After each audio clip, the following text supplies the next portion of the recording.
Doctor, எனக்கும் check பண்ணுங்க doctor.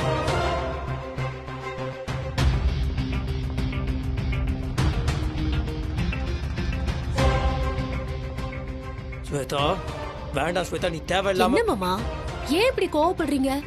கர்ப்பமா இருக்கிற பொண்ணு மேல எப்பவுமே கோவப்படக்கூடாதுன்னு சொல்லுவாங்க தெரியுமா?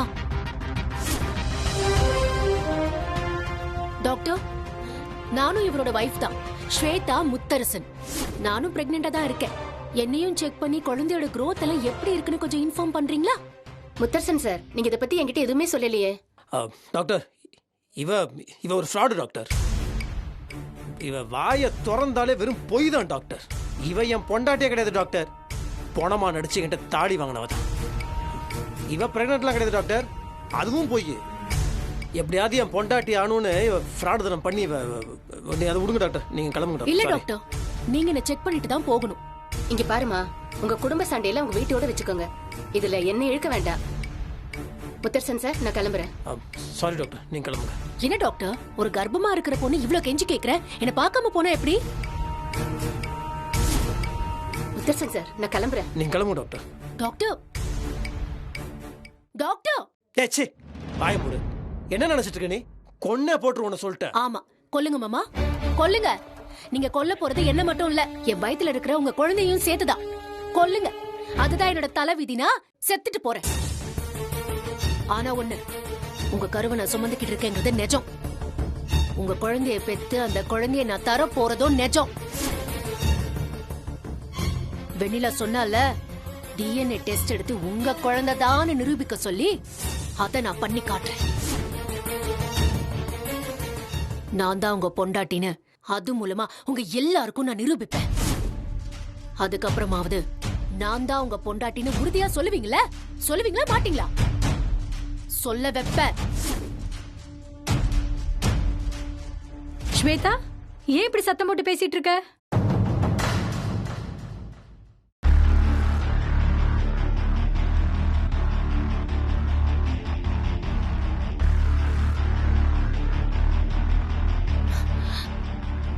Doctor, what is surprise? ஏன் இன்னைக்கு செக்அப் டேட் தானே, அதுக்காக தான் வந்திருக்கேன். வா உட்காரு.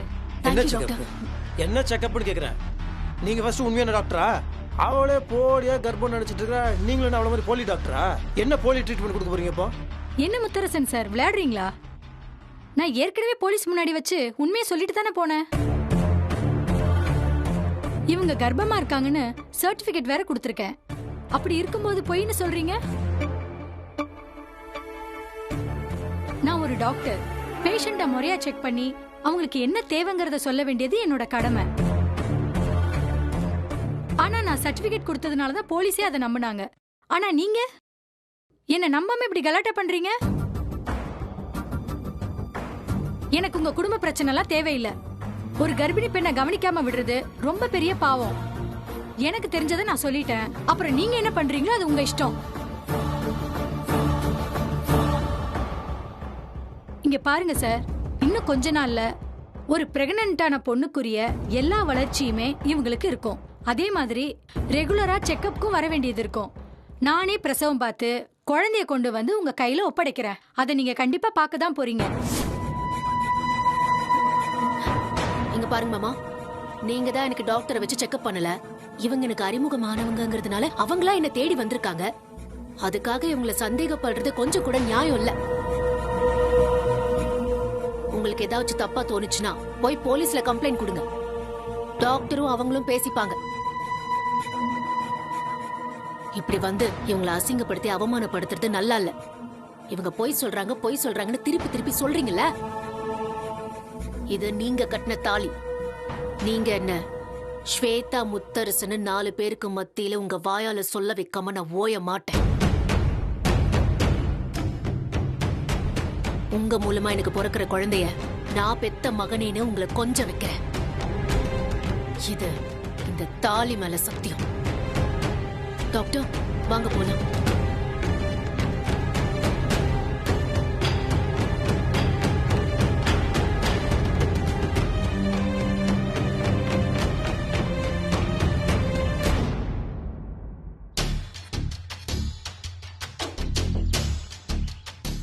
நம்பூதிரி புண்ணியத்துல மாமா கையால தாலி வாங்கிட்டேன்.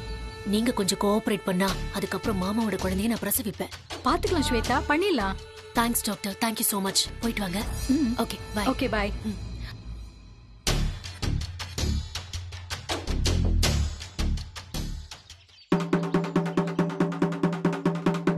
இதனால ஊர் ஜனங்களுக்கு தெரிவிப்பது என்னவென்றால் 10 வருஷத்துக்கு அப்புறம் பொன்னாச்சியம்மன் கோயில் திருவிழா சிறப்பாக நடைபெற உள்ளது. இதை பற்றி பேசுவதற்காக நமது கலெக்டர் ஐயா இங்கு வரவிருக்கிறார்கள்.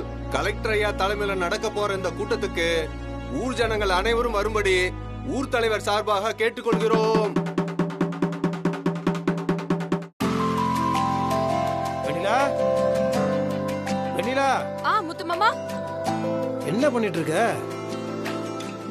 முத்து மாமா, வெளியே போகணும்னு சொன்னல, சமையல் கிட்ட நீ உருட்டிட்டு இருக்க. கிளம்பிட்ட முத்து மாமா. ஆமா, எங்க? அது நம்ம பொன்னாச்சியம்மன் கோயில் சித்திர திருவிழாக்கு பொது கலெக்டர் தலைமையில ஒரு கூட்டம் கூடுதுன்னு சொன்னாங்கல்ல, அதான் தண்டோரை அடிச்சு சொன்னாங்களேம்மா, அங்கதான் போறோம். அங்க என்ன பார்த்துட்டு இருக்க? நீ வா போலாம். அந்த கூட்டத்துக்குலாம் நான் எதுக்கு முத்து மாமா? நீ எதுக்கா? நீ தான் வரணும். நீ தானே என் பொண்டாட்டி. கலெக்டருக்கு உன்னை அறிமுகப்படுத்த தேவையில்ல.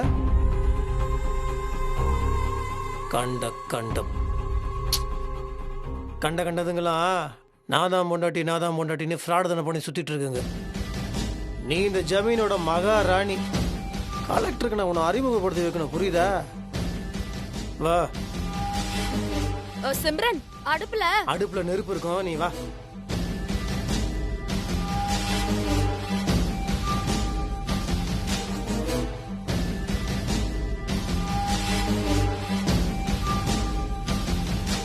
என்ன வெறுப்பேத்தணுங்கிறதுக்காக வெண்ணிலாவை கூட கூட்டிட்டு போறீங்களா? அதுவும் கலெக்டர் கிட்ட இந்த வீணா போனவள அறிமுகப்படுத்த போறீங்களா? அதே கலெக்டர் முன்னாடி இந்த ஸ்வேதா தான் என் பொண்டாட்டின்னு உங்களை சொல்ல வைக்கிறேன். அப்ப பாருங்க இந்த ஸ்வேதாவை.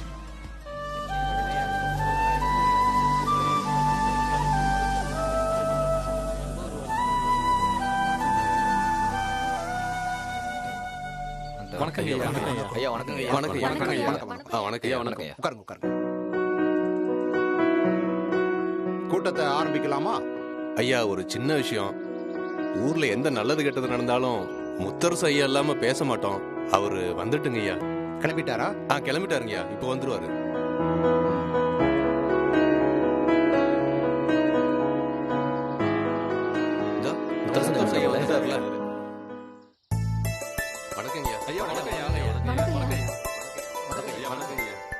சார், மணிக்கணும், கொஞ்சம் லேட் ஆயிடுச்சு, டிராபிக்.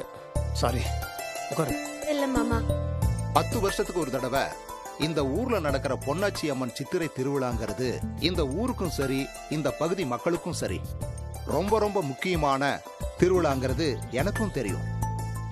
அது வழக்கமா ரொம்ப ஆடம்பரமா விமரிசையா நடக்கும். இந்த தடவை சட்டமன்ற தேர்தலும் வர்றதுனால ஏதாவது அசம்பாவிதம் நடந்துருமோன்னு ஒரு சின்ன பயம். அதுக்காகத்தான் நானே நேரடியாவே வந்திருக்கேன். சார், அந்த மாதிரிலாம் எதுவும் பயப்படாதீங்க. அந்த மாதிரிலாம் எதுவுமே நடக்காது. இல்ல சார், நடக்கும்னு நான் சொல்ல வரல. திருவிழாவுக்கும் பிரச்சனை வராம, தேர்தலுக்கும் பிரச்சனை வராம திருவிழாவை சிறப்பா நடத்தணும்னு தான் நான் சொல்றேன். எங்க சைடுல இருந்து முழுமையான போலீஸ் பந்தோபஸ்தை நான் ஏற்பாடு பண்ணி தர்றேன். ஆனா அது மட்டும் திருவிழா நடத்துறதுக்கு போதுமானதானா? கண்டிப்பா பத்தாது. அதுக்கு நீங்க என்ன பண்ணணும்னா, நீங்க எல்லாருமே நல்லபடியா ஒத்துழைப்பு கொடுத்து திருவிழாவை சிறப்பா நடத்தணும். சார், நடுவில் நான் பேசுறது தப்பா எடுத்துக்க வேண்டாம். காலங்காலமா எங்க ஊர்ல திருவிழா நடக்குது. தாத்தா காலத்துல, எங்க அப்பா காலத்துல இருந்து இப்ப என் காலம் வரைக்கும் இது வரைக்கும் எந்த விதமான அசம்பாவிதமோ எந்த பிரச்சனையும் வந்தது கிடையாது, இனியும் வராது. எப்போது மாதிரி இந்த தடவையும் நல்லா சிறப்பாக நடத்தி முடிச்சிடும். எங்களோட ஒத்துழைப்பு மொத்தமாக இருக்கும். என்ன எல்லாத்தையும் நானே சொல்லிட்டு இருக்கிறேன், பாய தொடர்ந்து பேசுங்க. நான் சொல்றதுல எல்லாருக்கும் உங்களுக்கு உடன்பாடு இருக்குல்ல? மொத்தமாக நம்ம எல்லாரும் ஒத்துழைப்பு கொடுக்கலாம்ல?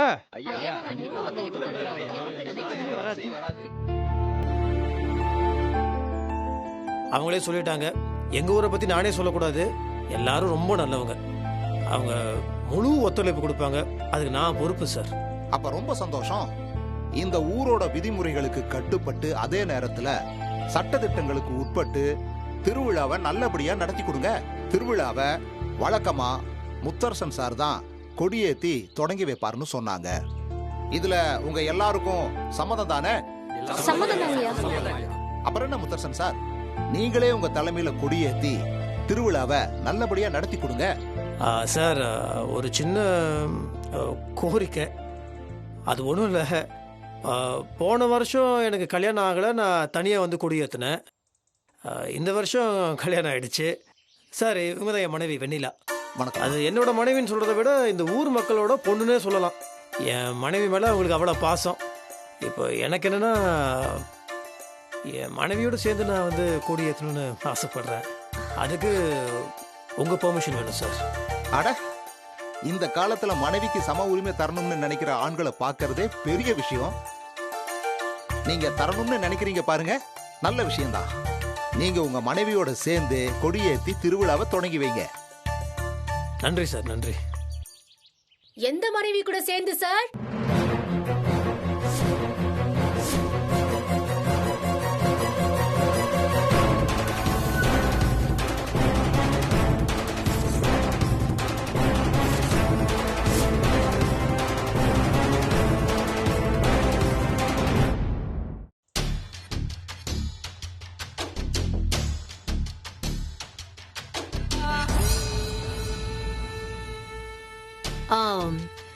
என்ன மாமா, வரக்கூடாத இடத்துக்கு வந்துட்டேன்னு அப்படி பாக்குறீங்களா? மன்னிச்சிடுங்க கலெக்டர் சார்.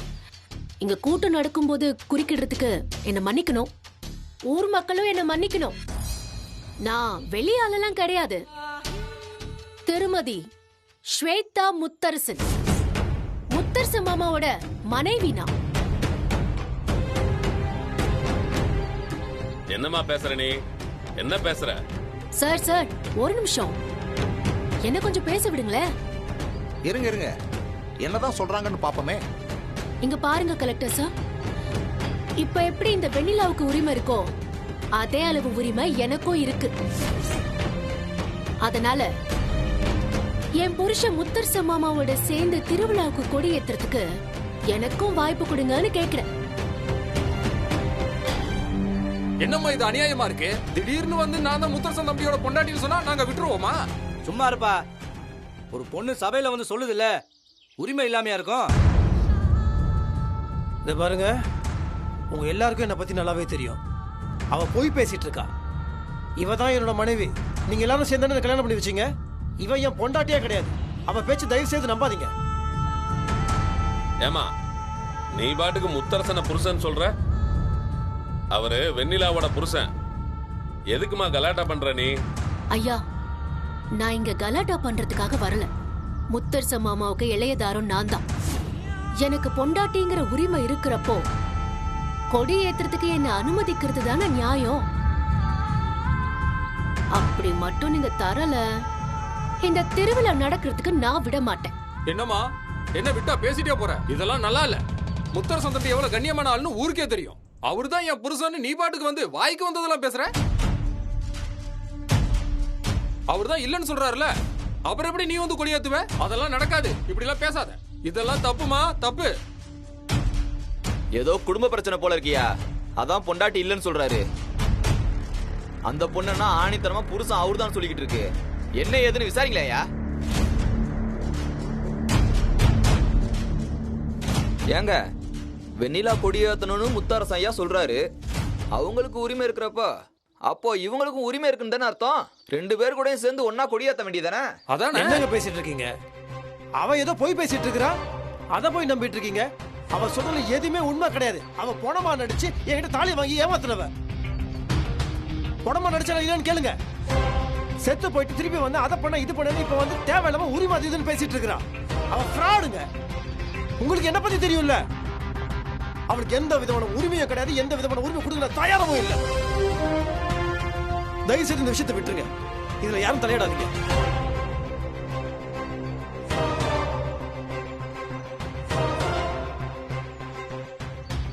அவர் வேணா எனக்கு உரிமை இல்ல, பொண்டாட்டி இல்ல, என்ன வேணாலும் பேசலாம். ஆனா அவரு கட்டின இந்த தாலி பொய்யாயிடுமா? இந்த தாலி மேல சத்தியமா சொல்றேன், இவருதான் என் புருஷன். அவரோட குழந்தை என் வயித்துல வளருது.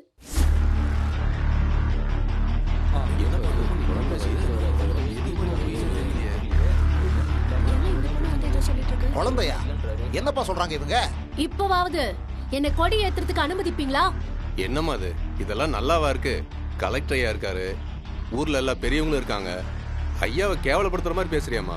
கேவலப்படுத்தலாம் இல்ல, நான் நடந்த உண்மையதான் சொல்றேன். இங்க பாருமா, நீ இவ்வளவு புடிவாதமா இருக்கும்போது முத்தரசன் தம்பி அவர் வாயாலேயே உன்னை பொண்டாட்டின்னு ஒத்துக்கட்டும். அதுக்கப்புறமா நீங்க 2 பேரும் கொடியேத்துங்க. இப்ப நீ கிளம்புமா. மாமா கேட்டீங்களா? நீங்க என்ன விட்டு கொடுத்ததால இந்த ஊர் என்ன கேவலமா பேசுது. இந்த ஊர் மக்கள் முன்னால ஸ்வேதா தான் என் பொண்டாட்டின்னு உங்க வாயால சொல்லுங்க. நான் செத்தானது நடக்காது.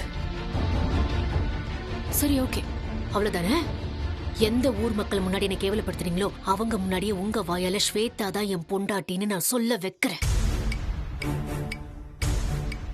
ஏமா, என்னமா நீ முத்தரசையா ஏதோ இந்த ஊருக்கு புதுசா வந்த மாதிரி பேசிட்டு இருக்க? வாயால சொல்ல வைக்கிறேன் அது இதுன்னு சபதம் போடுற. அவரு பத்திரமாத்து தங்கம், இப்படி எல்லாம் பண்றதுக்கு வாய்ப்பே இல்ல.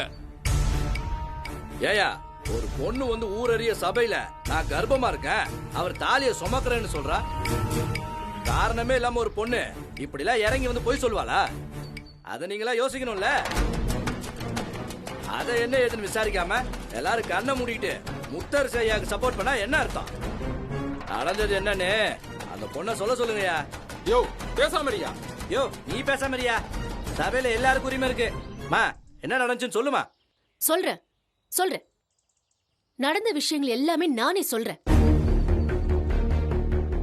முத்தரசு மாமாவும் வெண்ணிலாவும் ஊருக்கு போனப்போ ஒரு லாரி ஆக்சிடென்ட் நடந்துச்சு. அந்த ஆக்சிடென்ட்ல வெண்ணிலாவுக்கு ரொம்ப அடிபட்டு உயிருக்கு போராடிட்டு இருந்தா. அந்த நேரத்துல மாமாவுக்கு இதயம் ரொம்ப பலவீனமா இருந்துச்சு. எந்த அதிர்ச்சியான தகவலையும் சொல்லக்கூடாதுன்னு சொன்னதுனால நான் வெண்ணிலா மாதிரி பேசி நடிச்சேன். மாமாவோட நல்லதுக்காக தான் அதையும் பண்ணேன். அவருக்கு துணையா இருந்தேன். அது உங்க எல்லாருக்குமே நல்லாவே தெரிஞ்சிருக்கும். அந்த மாதிரி ஒரு நாள் இருந்தப்பதான் அவரு பொண்டாட்டிங்கிற உரிமையை என்கிட்ட எடுத்துக்கிட்டாரு.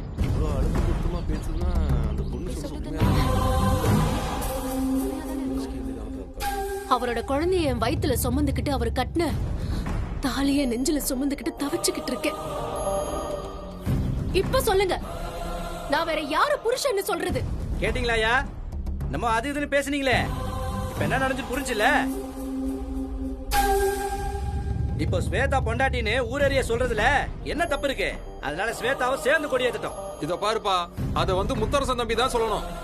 அவர் வாயால என் பொண்டாட்டின்னு சொல்லாம ஸ்வேதாவை அவர் கூட சேர்ந்து கொடியேத்த அனுமதிக்க மாட்டோம். அவ என் பொண்டாட்டி இல்ல இல்ல இல்ல. ஏய், என்னையா பேசிட்டு இருக்க? பொண்ணே பண்ணுவோம் பொண்ணு.